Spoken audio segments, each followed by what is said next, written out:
Hello, ladies and gentlemen. So I'm not going to take too terribly much of your time, but I wanted to talk a little bit about what's her name, Brittany Griner, who was just recently traded for Victor Bout. This has been going around a good bit, and people are starting to ask some questions and starting to voice their opinions on it and whatnot. And I actually had a friend who posted, a friend from camp years ago, who posted on her timeline and asked, why is it that I'm not seeing much about this on my timeline? I'm curious why a lot of the people that I know aren't even talking about what's going on here, and it's really had me thinking a lot lately. Part of the reason why it's had me thinking a lot. Let me sit down so I stop walking you guys in circles. But it's had me thinking a lot. And I've heard some opinions on it. I've heard some different thoughts here and there, seen some different articles. And as best as I know, it seems that most people just don't know much about it. So basically, if I can give my thoughts on it, she's a... Goose just tried to jump on the couch, almost missed, and nearly face planted. Here's the basic thing that I've figured out about it, okay? So she went overseas to Russia, and she bought a little, like, a THC concentrate thing with her. It's an oil that, if I remember correctly, it's an oil that she used. It's not per se illegal in the U.S., but because, Russia's got different rules. Russia arrested her for possession of drugs because of how much THC concentrate there is in there. That's basically like carrying around a load of marijuana or whatever their rule is for it. So in the States, it would either not be prosecutable or it would be like a super, super minor offense. But in Russia, it's a much more serious offense. And so that's why she's been a prisoner over there, okay? And the whole thing is, it's right to be upset that she was imprisoned there. It was, okay? It's a wrong imprisonment because she's not a dealer.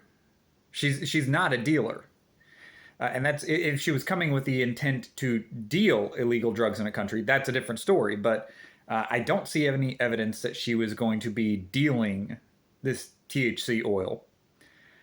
So this is a super minor offense, okay? That's on one end.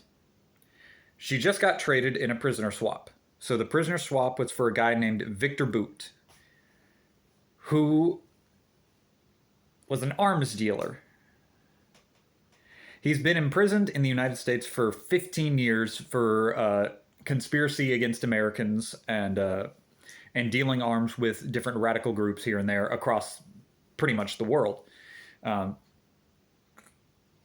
Now, Russia seems to be fully supportive of getting him back. I wonder why they would be supportive of getting a giant arms dealer back in their country. But take this into consideration. 10 months for possession without intent of distribution versus 15 years mass arms dealership across the world. That's the trade that we made. Now, we should be happy she's back in the United States. I'm happy she's back in the United States. The problem is I don't think it was a good idea to change one of the most dangerous people who support and give weapons to other dangerous people, to trade that person for somebody who was caught with, let's just say, spicy essential oils. There's a problem here. This is a really uneven deal, and a strong administration should have been able to get her back for free. A strong administration would say, no, she wasn't there to distribute. You're going to give her back, or you're going to wish that you had never arrested her in the first place. Then we would have had her back almost immediately. But we traded a worldwide arms dealer what is happening with this administration? And now there's a couple of things that have come out. There's a video right now. You guys can look this up. I think it's circulating right now on Twitter.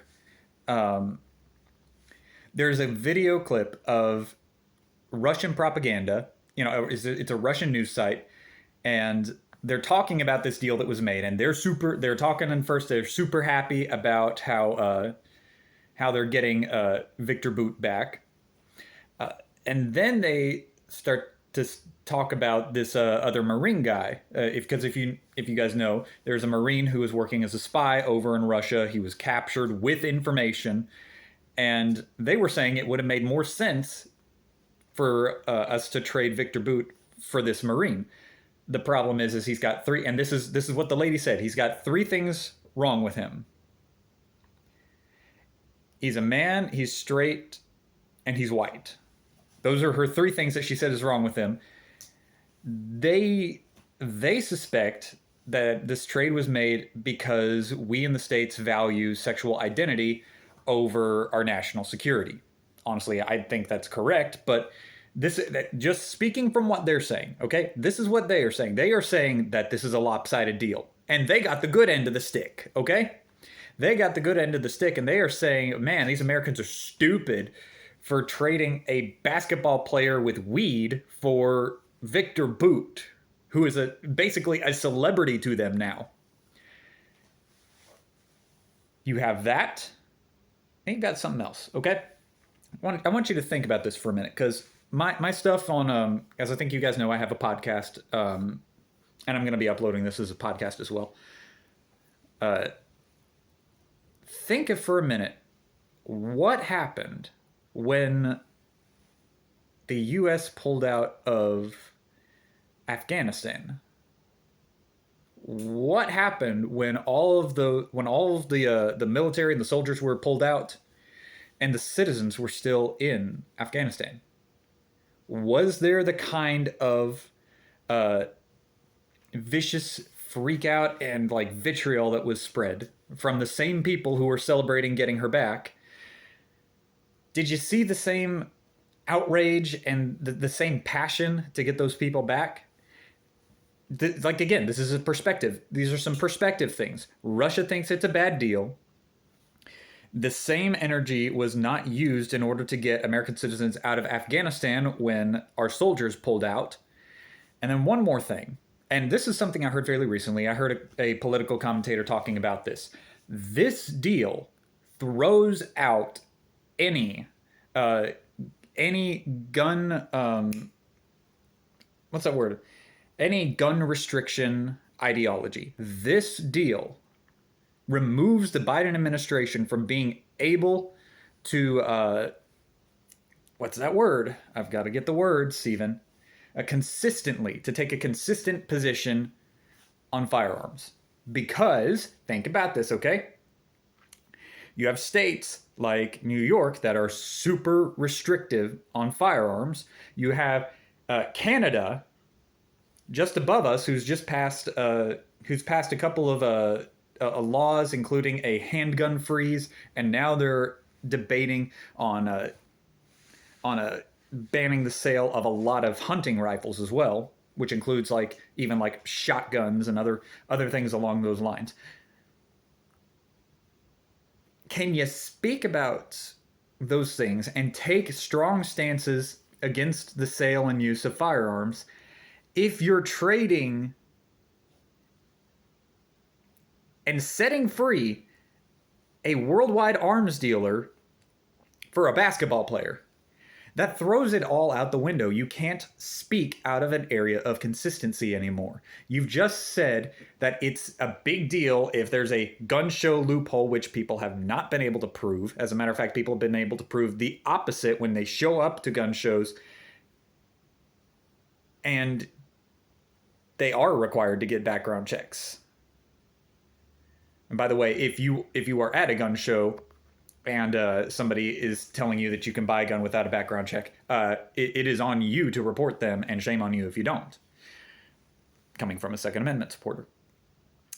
But all of the consistency goes out the window when all of a sudden you're allowing someone else to do something that you're that you're telling people that they shouldn't be able to do. This is the big problem that I have with the left now. It's not that they're hypocrites, it's that they don't believe the things that they're saying. And I'm hearing a lot of people starting to take this approach now, and I think it's good. I think it's healthy. Look at Elizabeth Warren, for example, talking about Elon Musk, where she says, I think that one person should not be able to decide how millions and billions of people communicate. All right, so that's your opinion when you're talking about Elon Musk. What's your opinion about Mark Zuckerberg or Jack Dorsey? Or how about Tim Cook over at Apple?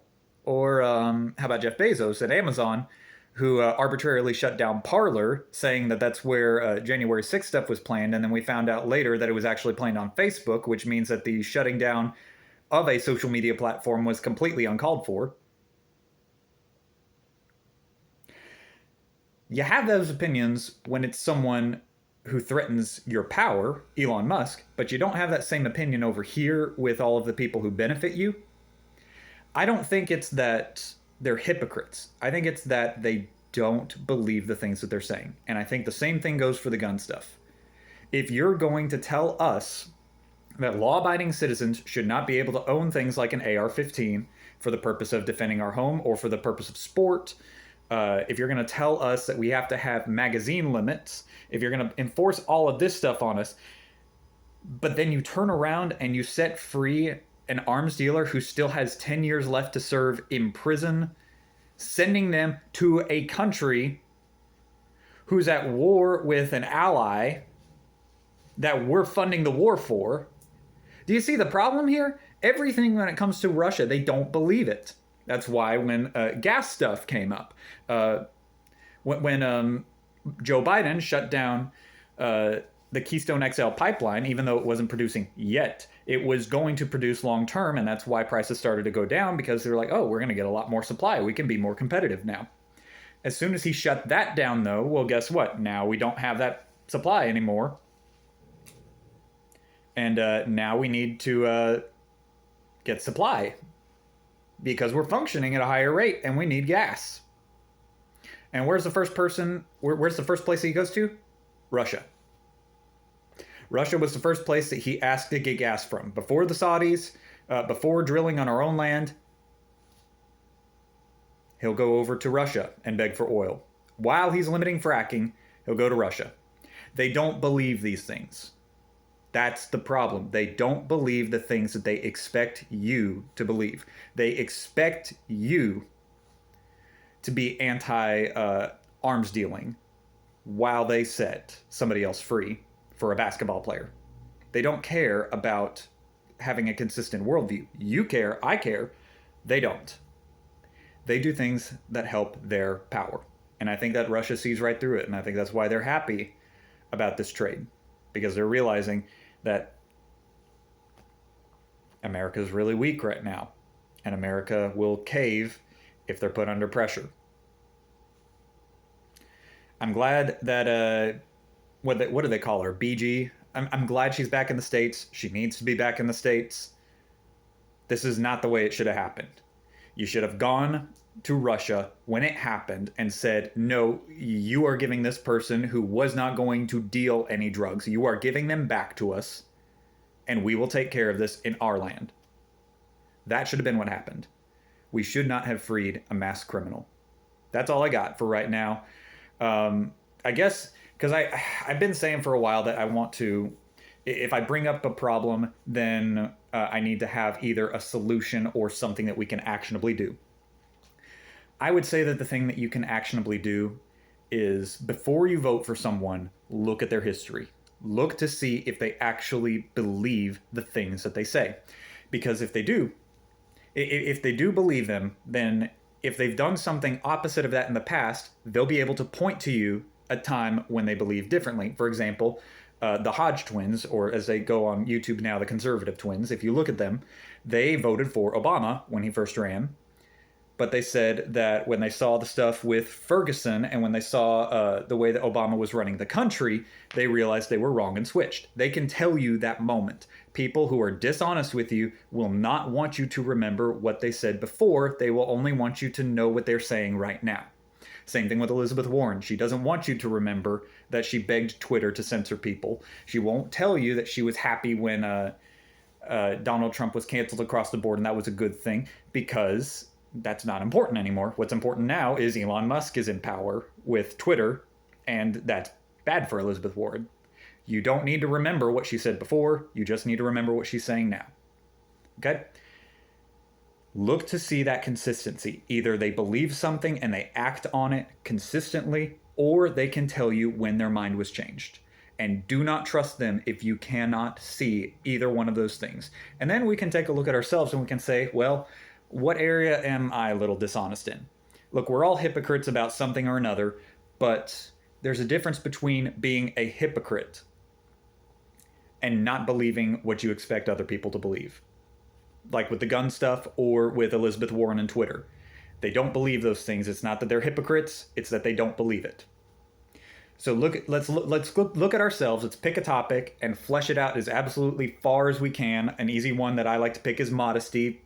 Pick your general idea of modesty, plug some different scenarios into it, and see if your general belief of modesty lines up with all these scenarios. That's all I got for you guys for right now. Things are going to get interesting in the upcoming months and weeks. So also be looking at the end of the year. For the end of the year, I'm going to be doing a 1-year recap. It's a new series that I'm going to be doing, and I'm going to explain this in a short in just a moment. But basically, once 2023 starts, I'm going to go through every major event that's happened in 2022. It's not going to include everything, but it's going to include things that are actually important to remember in 2023. So, for example, one of those things is like Elon Musk taking over Twitter. That's a big story, probably the biggest story right now of 2023.